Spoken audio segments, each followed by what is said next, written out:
Everybody in. All right, well, first of all, welcome for many of you back to the USDA for another round. You'll see the stack of SNAP waivers sitting on my desk that I will soon sign. The extraordinary people standing behind me that have made today possible.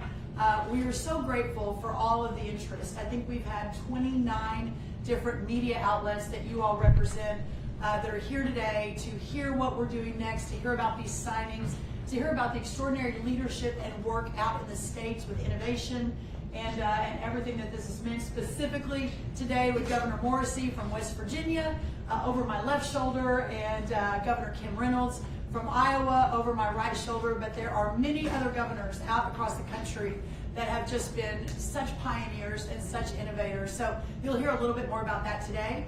We each have a couple of minutes of remarks just to give you a sense of how the press conference will go. Once the remarks are finished, we'll all move over to my desk where I will sign each of the 6 states waivers that we are announcing today. We'll then come back to the podium to take your questions. Hopefully we can get to everybody's questions, but if we can't, forgive us.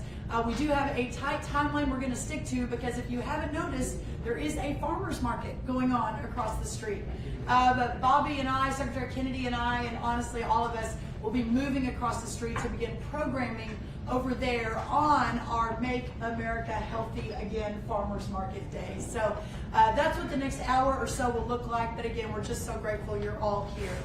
What a great day for our great American families and for the people of the 6 states that we are talking about and signing waivers for today.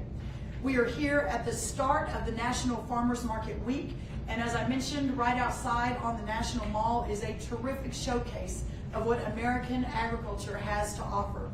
The Great American Farmers Market reminds us that agriculture is at the heart of the solution to the problems that we face in our health in America today, and that's why President Trump, with his leadership, alongside Secretary Kennedy and I, are working so closely to make America healthy again, alongside, again, so many of our partners across the country. We also have the amazing Dr. Marty Makary here as well with the FDA. But first, it is important to mention that before that wonderful, wholesome food gets to our plates, our great farmers, from seed to harvest, work tirelessly for all of us. President Trump has already unleashed the American economy and boosted markets for our farmers and ranchers. As we know, the One Big Beautiful Bill made the largest tax cut in American history permanent, slashed the crippling death tax. Specifically, 2 million small family farms are now shielded from the death tax thanks to that bill, and increased reference prices for our farmers working on already such thin margins. Every day we are getting new and better trade deals, including removing barriers to trade, getting our beef, for example, into Australia for the first time in 20 plus years, removing non-tariff barriers in Mexico, the EU, and other places around the world, and cementing relationships with massive markets around the world. Thanks to President Trump, we have unprecedented trade wins with South Korea, the Philippines, Indonesia, Japan, and Vietnam. Alongside that, our own team here at USDA, a little lesser known, has secured additional trade wins for agriculture in South Africa, in Egypt, in Ethiopia, in Pakistan, in Nigeria, and Namibia, and there are more just not named today. We are lowering energy costs that affect every American at the pump and play a huge role in overall consumer costs by unleashing American energy dominance and expanding access to mining and drilling, here part of the USDA plan. And of course, all of this is not possible if our farms are under threat. Farm security policy is at the center of our national security strategy. In the Trump-Vance administration, foreign adversaries are no longer permitted to take advantage of our farmland, farmers, and programs paid for by American taxpayers. And so many of you covered that launch a couple of weeks ago, and we're really grateful for that. We are ensuring that government works better and more efficiently by cutting waste, fraud, and abuse in our programs at USDA. And as again, many of you have covered our announcement last week of moving the heart of the leadership at USDA out into the country and out of Washington, D.C. This is all about right-sizing government to improve our programs for the people that we serve. However, and the reason we're here today, we are at a point where we must do something to correct the chronic health problems that all Americans face. Over 75% of Americans' youth between the ages of 17 and 24 are ineligible for military service because of obesity, poor physical fitness, or mental health challenges. Think about that, 75%. Over 350,000 American children have been diagnosed with diabetes. As MAHA moms, and I consider myself one, as the mom of 4 teenagers, as MAHA moms across the country know, behind these statistics are mothers and fathers and sons and daughters and neighbors and coworkers. President Trump and our cabinet are doing things a little differently than the typical Washington, D.C. Since my confirmation, our department has encouraged states to think differently and creatively about how to solve the many health issues facing Americans.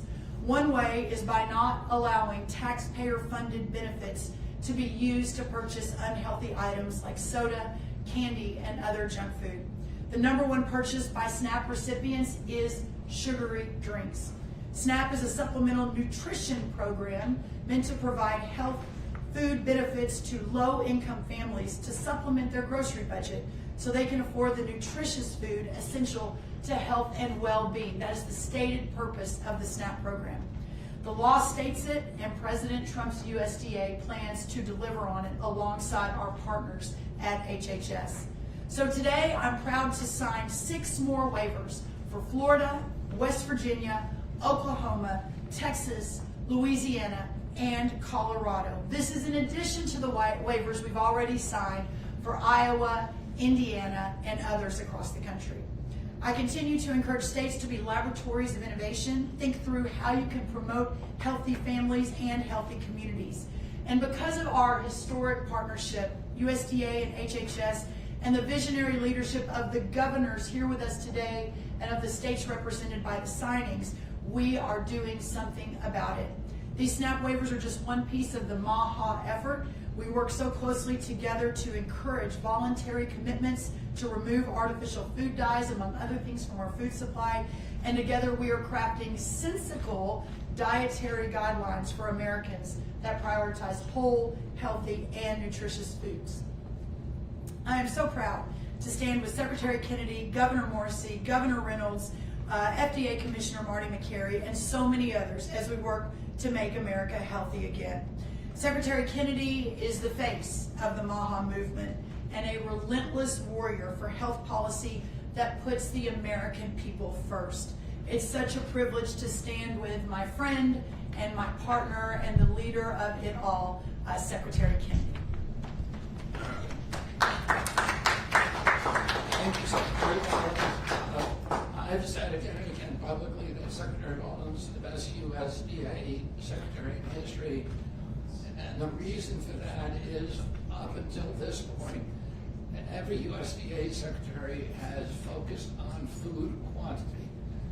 This is the first USDA Secretary who has focused on food quality, on nutrient-dense food, on food that is actually going to increase the health of the American people at a time when we are in a chronic disease crisis. Her changes to the SNAP program are emblematic of that commitment.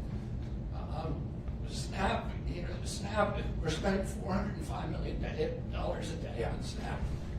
And about 10% is going to sugary drinks. And between, if you add candies to that, it's about 13 to 17%. And we all believe in free choice. We live in a democracy. People can make their own choice about what they're going to buy and what they're not going to buy. If you want to buy a sugary soda, you ought to be able to do that. But the U.S. taxpayer should not pay for it. The U.S. taxpayer should not be paying to feed kids foods, the poorest kids in our country, with foods that are going to give them diabetes. And then my agency ends up through Medicaid and Medicare paying for those injuries. We're going to put an end to that, and we're doing it step by step, state by state. I'm also working with Secretary Rollins on the dietary guidelines, which should come out next month. The dietary, they're coming out, I think it's at the end of September, 3 months ahead of schedule. And the dietary guidelines that we inherited from the Biden administration were 453 pages long. They were driven by the same commercial impulses that put Fruit Loops at the top of the food pyramid. And they were incomprehensible. And we are going to release dietary guidelines that are 4, 5, or 6 pages long, that are understandable, that are simple, and will allow people to make good choices about their food. They will drive changes in the school lunch program, in prison lunches, in military food, and they will begin to change America almost immediately. We're also working on the release of the MAHA report. We're working, Brooke especially has been adamant about the issue that we need to keep farmers as partners in the MAHA movement if we're going to have nutrient-dense food. And that is what we care about. We've had over 130 meetings with farmers to understand their concerns, to learn from them, and to understand how we can help them transition towards more and more nutrient-dense food. I also want to thank President Trump for the big, beautiful bill. If we're going to save the American farmers, we need to save rural America. Right now, Medicaid gives about 7% of its funds to rural hospitals. 7%.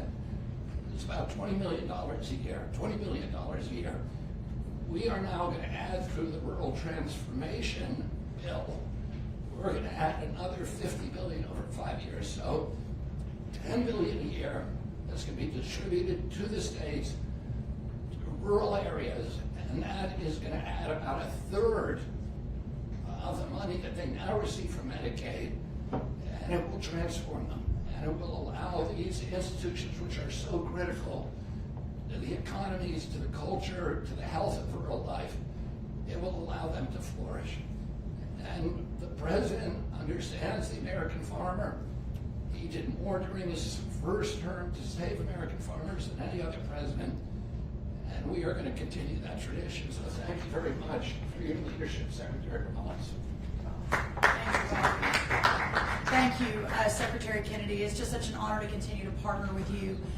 One of the key partners in the effort, within the first hour of being sworn in on February 13th earlier this year, we sent a letter to every governor in America, Republican and Democrat, and said the founders' vision of the laboratories of democracy have never been more important.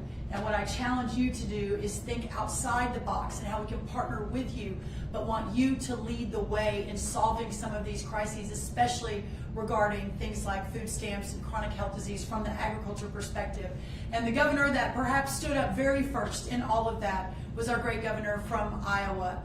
So I will always be grateful for her friendship and for her support. And I think this coming Saturday, I'm going to be even more grateful when I beat her at the Celebrity Steer Show at the Iowa State Fair, when hopefully a buckle is involved. But Governor Reynolds, what a great time to have you here. Well, a buckle is involved, and we can't wait to have you to the Iowa State Fair. But I take that challenge, and we'll see who comes out on top. But we can't wait to have you back in Iowa, so thank you very much for that. And thank you, Brooke, for that kind introduction. I appreciate it very much, and appreciate both you and Secretary Kennedy. Thank you for the opportunity to speak today, and really for enabling Iowa to help lead the nation in SNAP reform. You know, we have spent the last several years realigning our state government with common sense goals and priorities, and we've taken the same approach with SNAP and nutrition in our state. While the USDA, as you heard, clearly states that the purpose of SNAP is to support the health and well-being of low-income families, the reality is often the opposite. As you heard, 20% of all SNAP dollars are spent on sweet drinks, desserts, salty snacks, and sugar, with sweetened beverages the second highest purchase. And this truly isn't helping low-income families. In fact, it's hurting them. And Iowans are seeing the impact of that. 37% of our adults and 17% of our youth ages 6 through 17 are suffering from obesity. And that's something that, as a governor of this great state, I can't accept. And it's why that we've really begun to strategically reform our efforts to help address food insecurity and nutrition. Iowa was one of 12 states that opted not to participate in the Biden administration's Sunbucks program over the summer to help feed our school-age children. Instead, we submitted a waiver to address our unique needs in Iowa and to have a health and nutrition focus. And I was sorry to say that that waiver was denied. And when you contrast that to the Trump administration and Secretary Rollins' approach of innovative solutions, we again resubmitted that waiver to USDA, and I'm proud to say that in June we launched Healthy Kids Iowa. So we leveraged, I'll tell you just a little bit about that real quick and then talk about our SNAP waiver as well. We're leveraging existing food banks to purchase and distribute monthly food boxes to our meal site partners, over 264 pantry sites where they're in all 99 of Iowa counties. We utilize schools and churches and nonprofits to provide our eligible families with healthy and kid-friendly nutritious food. The monthly boxes contain $40 of nutritious food per child for those that qualify, and in the first month alone, we served over 35 children, and the program will run from June to August. Food banks, some of the food banks that weighed in and our partners in this effort said that they can actually buy up to 6 times more food than a person using that Sunbucks program at retail prices. And it really was that experience that positioned Iowa to be the first state in the country to submit a waiver to pilot a Healthy SNAP initiative. So starting January 1, SNAP dollars in Iowa can only be used to purchase non-taxable food items, eliminating soft drinks, candy, and other taxable foods and beverages as eligible SNAP purchases. And by using Iowa's sales tax exemption, it was an approach that our retail partners have really praised as a simple and a practical way to ensure that SNAP purchases are healthier. More importantly, I think these changes really empower families to take charge of their health and to achieve SNAP's foundational goals of meeting their nutritional needs. So once again, I just want to say thank you to Secretary Rollins and her team for making these initiatives possible. They've been incredible partners throughout the process. And Secretary Kennedy, we're looking at what we can do this next legislative session to adopt some of the MAHA policies as well. So I really appreciate the flexibility and the innovative approach that they've encouraged and allowed us to take. So thank you. Thank you, Kim Reynolds. Look forward to it. And Bobby said, wait, what are you doing Saturday? I said, it's a steer show. We're going to be showing 1,200-pound animals at the Iowa State Fair. So just to clarify, stay tuned. Next, Governor Patrick Morrisey of West Virginia, no greater warrior. Really, I think Secretary Kennedy, it was one of his first visits, was to visit you to talk about this in West Virginia. As the former Attorney General of West Virginia, watching you fight for the people of your state has been very inspiring. Congratulations today. You're one of the states that we're signing, and we're just so grateful for your leadership. Thank Governor you so much. Morrisey. Really appreciate it. Thank you. Well, thank you very much, Secretary Rollins, and it's wonderful to be here today. What a beautiful building to be at the Department of Agriculture. It's an incredible place. And I think everyone up here on the stage, Secretary Kennedy, Governor Reynolds, she's been a real leader among the governors for a long time. Commissioner Makary, they're doing a lot of great work, and work that's long overdue. I know that the collective group here, their leadership and their commitment to making America healthy again, I think it's already making a huge difference in our country. And I'd also like to make sure we thank the person responsible for it all. President Trump has picked really good people within his cabinet and these agency heads, and he's giving them the ability to enact fundamental change that really help make America reach her potential. It's inspiring, and I'm glad to be a part of it. Now, there's no way around it when it comes to West Virginia. Unfortunately, we're ranked at or near the bottom of a lot of the tough public health metrics. We lead the country, we're near leading in the country in obesity, in diabetes, and a lot of the chronic conditions that have really been disabling our people. Usually at the top of the list for more people who are disabled in our state than virtually any other. Our kids, they're diagnosed with ADHD at rates that are well above the national average. And we have one of the lowest life expectancy rates in the United States. Now that's the bad news. And I believe in telling the truth to the American people about where we are, because that's going to make the rise all the more better when West Virginia is able to reach their potential and to get healthy again. The good news today is that we all have the power to change it. And I think the people on stage here today, the wonderful staffs who are working at the federal level and the state level to make that happen, I think you're going to start to see some needle movement in all these categories. You see, I want all West Virginians to have happy, long, healthy, and purposeful lives, spending time with friends and family and doing things that matter. Earlier this year, alongside Secretary Kennedy in Martinsburg, I signed legislation making West Virginia the first state in the country to restrict the number of the artificial dyes in the schools. We need to clean up and get the crap out of the food. And in West Virginia, we're taking the lead. That law has gone into effect. It's already started right now. And beginning this year, kids in West Virginia will no longer be exposed to these harmful dyes and chemicals at the schools. And there'll be more changes in the future. We're very proud of this achievement, and we're happy to work with other states and school districts across the country to see additional changes that help people get healthier.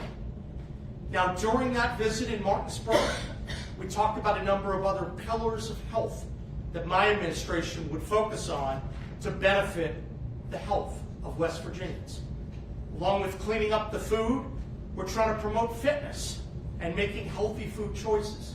I'm happy to report, Secretary Kennedy, that our Mountaineer Mile efforts, that's a statewide fitness challenge that we asked our citizens to be involved in. It's spreading all across West Virginia, and there's a Mountaineer Mile in every one of our state parks, and I can volunteer. I have followed through to do the Mountaineer Mile every single day since I met with you. I'm going to do a lot more of that.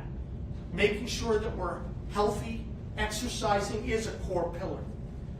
But there's more that we need to do, and that's part of why we're here today.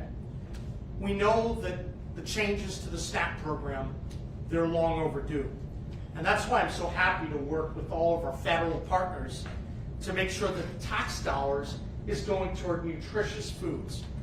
I'm always fond of saying that the SNAP, the N for SNAP, it stands for nutrition. But unfortunately, over a long period of time, that wasn't always the case. So I'm happy now that in West Virginia, taxpayers are not going to be subsidizing soda and these sugary drinks.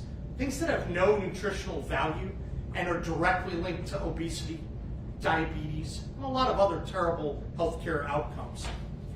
If a law says that a program is meant to help people get a more nutritious diet, then that's going to be the standard. That's what we're going to work on.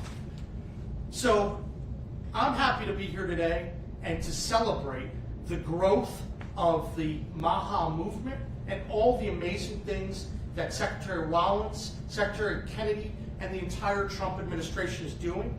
They're aligning words with actions, and we're not stopping here.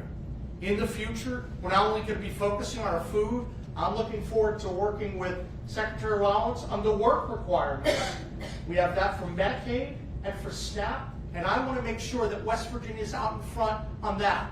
A state with one of the lowest workforce participation rate in the nation. I want to get more people to work, and I'm really excited to partner to make that happen. This administration is making big things happen, and I'm eager to talk about it. So thank you for everyone, and God bless our great country and the wonderful state of West Virginia.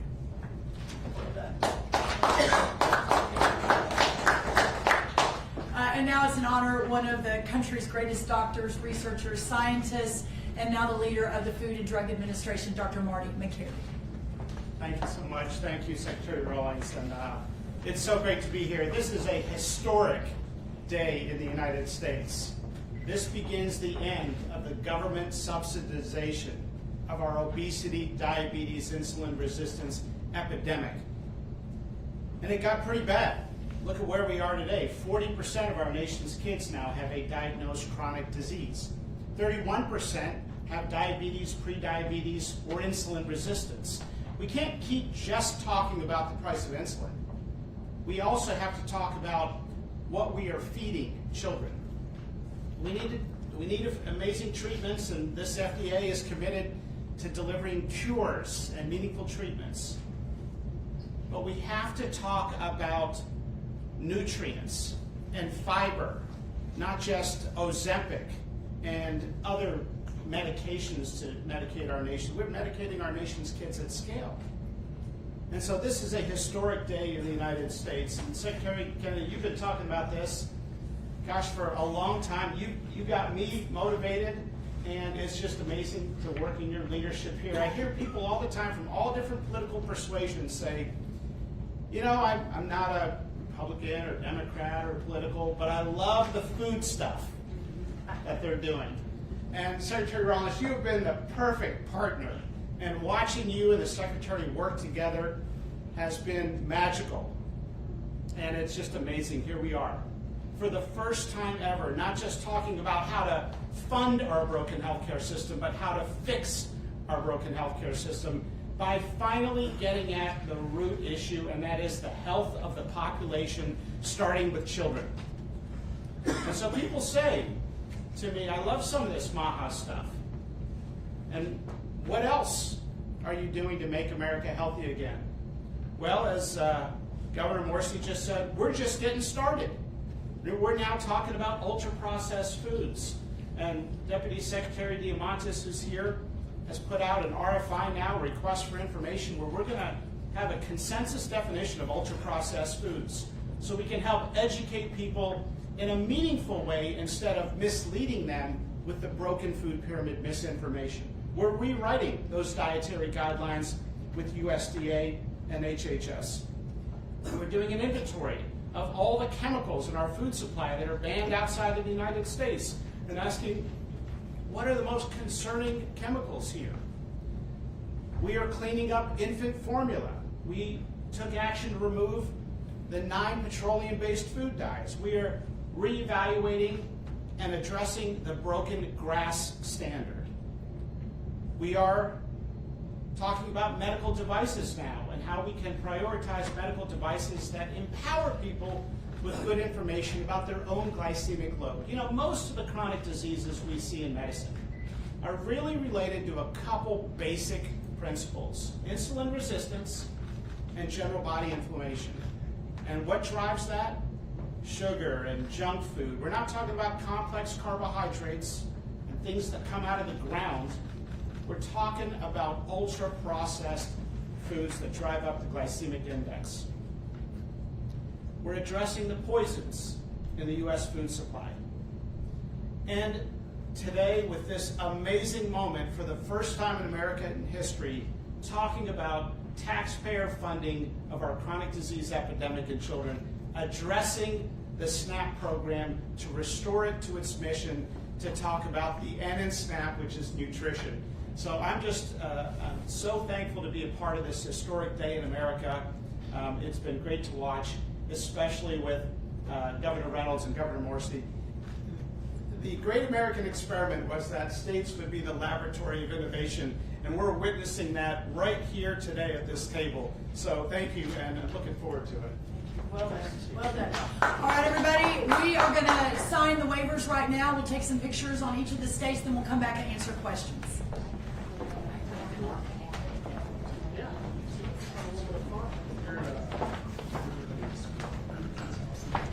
Governor Morrisey will do West Virginia first. Great.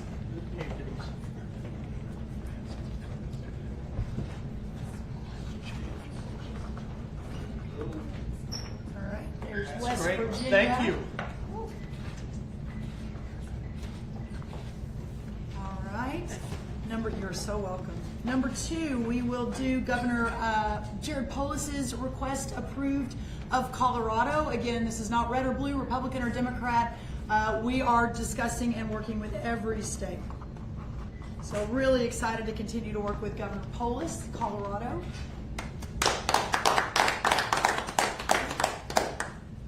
Third on the list list is Florida, Governor Ron DeSantis.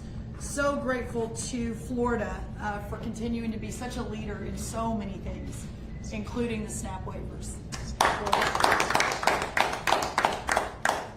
Number 4, Louisiana, the wonderful Governor Jeff Landry, who was really hoping to be here today but couldn't make it, but here is Louisiana. Number 5, Governor Kevin Stitt of Oklahoma, another great friend of freedom and of real reform, Oklahoma. And finally, no offense to anyone here, but the greatest state, Texas, Governor Greg Abbott and his wonderful team in Texas. Here we have Texas. All right, thank you, everybody. We'll head back to the podium and we will take some questions. Thank you.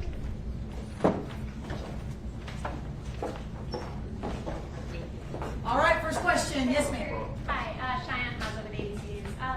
Food regulation and more broadly in the states, but also the SNAP waivers, has historically been a policy approach taken on mostly by Democrats and criticized by Republicans as nanny-state. Now nearly 10 Republican states have passed MAHA legislation. Secretary, can you talk about how you have convinced Republican governors to take on this? I was at the governor's conference in Colorado last week, and I met with a whole string of Democratic governors, including Governor Polis, and they all committed to filing SNAP waivers and doing other MAHA legislation as well. They don't want to call it MAHA because they think that will that's become kind of a partisan brand, and I don't care what they call it. They want to protect their children, and there's no such thing as Democratic children or Republican children. There are children, and we should all care about them. And I don't care what party you're in. There's been more enthusiasm today from Republicans. You're right. Traditionally, it was a Democratic issue, and I'm very, very hopeful that more and more Democrats will continue to be in their party, but sign up to protect their children. Secretary Rollins, thanks so much for doing this. And Skylar McAllister, Bloomberg News. I just wanted to check in. So the president released last week a flurry of trade deals and the different rates in different countries. In the ag space, we're approaching harvest season. Crop prices were soybeans, they were down a little bit. I was just wondering if you could give an update on if you're still tracking, farmer aid, sort of how the administration is looking to protect farmers as we enter that harvest season, given that we're seeing these trade deals. No, I appreciate you saying that. Obviously, the first thing I think it's important to note is this president made a promise in February to realign the entire world economy around America and Americans first. As we are renegotiating trade deals around the world, historically, on average, American ag products are charged 15% on average as they move into other countries. We, in fact, charge on average 5% as their ag products moved into America. So obviously that realigning and the idea of especially American farmers and ranchers bowing to the altar of other countries' tariff regimes and tariff structures ended when President Trump announced on Liberation Day. But having said that, and to your question, which is a very good one, the importance of understanding the uncertainty of what this means for our agriculture producers, especially for our row croppers, some really great ones from Iowa, others from West Virginia, across this country, when they were already operating on such thin margins, barely making it day to day, month to month, year to year. We've lost almost 200,000 family farms in just the last 4 or 5 years. The cost of inputs went up 30% under the last administration. Those margins are very precarious. And what we have said and what the president has committed to from day one is that this opening of markets around the world is unprecedented. Ultimately, our agriculture community, our farmers and ranchers are entering into a golden age of agriculture. But in this time of readjustment, there will be some uncertainty. So as we move into harvest season, the commitment remains that, just as we've been saying for the last few months, that if in fact farmers are hurt in the short term, while we work for the long-term prosperity, that the USDA will be there to step in. Secretary Rollins. Yes, ma'am. Marcia Brown with Politico. The MAHA report is due out later this month, and a lot of MAHA advocates I've spoken to have said that they want to see this administration ban or limit pesticides. Will the MAHA report ban or limit pesticides or make policy recommendations to do so? I'll answer that, and then if Secretary Kennedy wants to lean in, there is no question that the use of crop protection tools remains one of the most important tools, if not the most important, for our farmers to thrive and to, as I mentioned, to remain prosperous.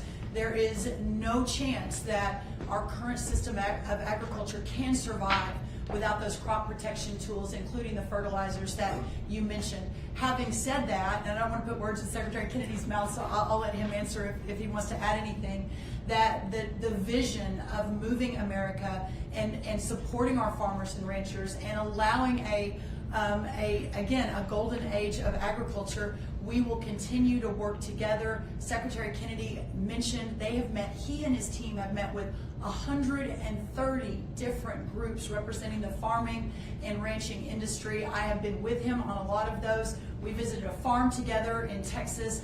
I have rarely seen anyone more open to understanding and learning and talking to, and I've also heard him say that we can't compromise our farmers and their ability to feed and fuel and clothe the world. So I continue to look forward to working with him. The MAHA report the second part's coming to conclusion. We'll have announcements on that soon, but I feel very confident that his and our commitment to make sure that farmers are at the table remains paramount, and that the report will reflect that. I don't know, Secretary, if you want to add. Nothing to add. Okay. Perfect. Thank you. Yes, ma'am. Thank you so much. Allison Steiner with LTV. It's been reported that Susie Wiles and Laura Loomer convinced President Trump to fire Drug Evaluation and Research Director Vinay Prasad. This was over your Secretary Kennedy and Dr. Makary's commission. It seems as though he was restoring gold star science and really improving drug and vaccine review. Do you think this is going to be a detriment to MAHA and everything you guys are working to accomplish? And how can we be reassured that the new person incoming is not a lapdog for Big Pharma? Well, first of all, the idea that he was pushed out by anybody is simply untrue.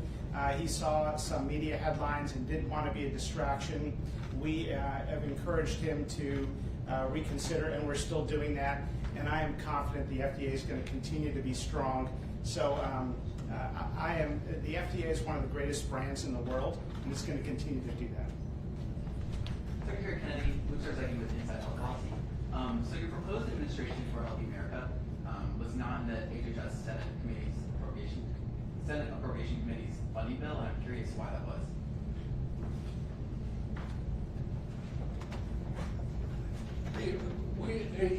I think this is the reorg. Yeah. I mean, we're right now, we were held up by a court order on the reorg, but we're going through with the reorg. Whether it was in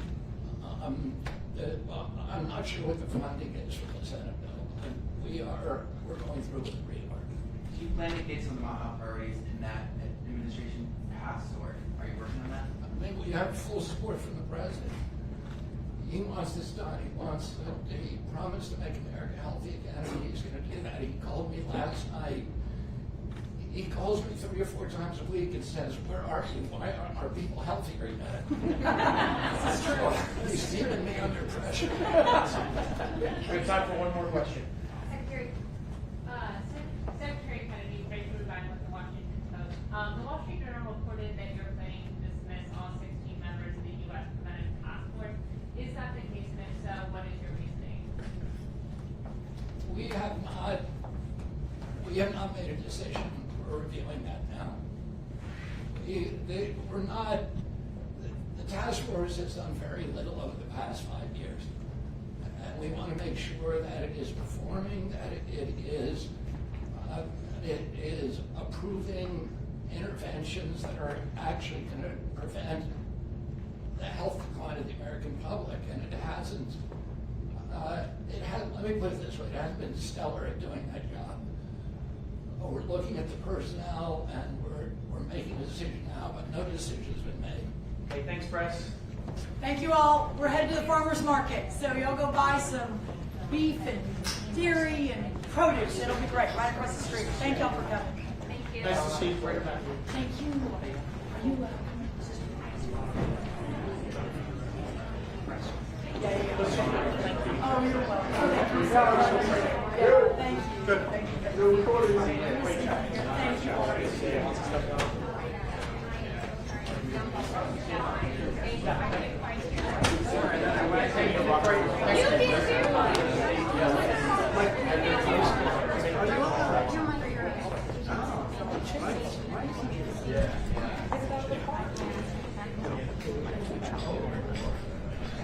Appreciate it.